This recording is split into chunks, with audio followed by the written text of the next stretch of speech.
Assalamualaikum warahmatullahi wabarakatuh. Perkenalkan, nama saya Dila Erlena dengan NIM 231447208 dari tingkat 3A, Program Studi D3 Keperawatan Belitung, Poltekkes Kemenkes Pangkal Pinang. Jadi, video ini dibuat untuk memenuhi tugas keperawatan kritis. Video ini berisi tentang menjelaskan video tentang modus dan parameter ventilasi. Untuk mempersingkat waktu, kita mulai penjelasannya. Jadi, modus dan parameter ventilator adalah dua hal yang berbeda, namun saling berkaitan dalam penggunaan ventilator. Secara sederhana, modus ventilator adalah pola atau strategi yang digunakan ventilator untuk memberikan dukungan pernapasan kepada pasien. Sedangkan parameter ventilator adalah pengaturan spesifik yang menentukan bagaimana modus tersebut bekerja. Jadi, pengaturan atau settingan ventilator mekanik untuk menentukan modus operasional ventilator terdapat beberapa parameter yang diperlukan untuk pengaturan pada penggunaan volume cikle ventilator, yaitu yang pertama ada frekuensi pernapasan per menit. Frekuensi napas adalah jumlah pernapasan yang dilakukan ventilator dalam 1 menit. Yang kedua, ada tidal volume. Volume tidal merupakan jumlah gas yang dihantarkan oleh ventilator ke pasien setiap kali bernapas. Yang ketiga, ada konsentrasi oksigen adalah jumlah kandungan oksigen dalam udara inspirasi yang diberikan oleh ventilator ke pasien. Dan yang keempat, ada rasio inspirasi dan ekspirasi. Jadi rumus rasio inspirasi-ekspirasi, waktu inspirasi ditambah waktu istirahat, waktu ekspirasi. Dan yang kelima, limit pressure atau inspiration pressure.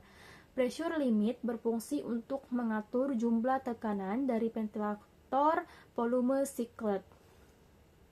Secara umum, prinsip kerja ventilator terbagi menjadi start atau initiation, target atau limited, dan cycle. Start merupakan trigger kapan ventilator mulai memberi bantuan napas. Trigger bisa diatur berdasarkan setting mesin atau berdasarkan usaha napas dari pasien.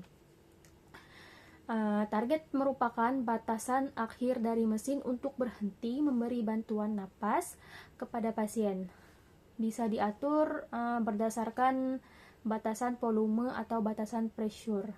Sikle merupakan peralihan siklus dari inspirasi ke ekspirasi, yaitu menurut Hudak dan Gallo tahun 1998. Nah, modus operasional ventilasi mekanik ini terdiri dari yang pertama, control ventilation ventilator, mengontrol volt dan frekuensi pernapasan. Indikasi untuk pemakaian ventilator meliputi pasien dengan apne. Yang kedua, ada assist atau kontrol ventilator ventilator. Jenis ini dapat mengontrol ventilasi, volume tidal, dan kecepatan. Bila klien gagal untuk ventilasi, maka ventilator secara otomatis. Yang ketiga, ada intermittent mandatory ventilation. Model ini digunakan pada pernapasan asinkron dalam penggunaan model kontrol. Klien dengan hyperventilasi, klien yang bernapas spontan dilengkapi dengan mesin dan sewaktu diambil oleh ventilator.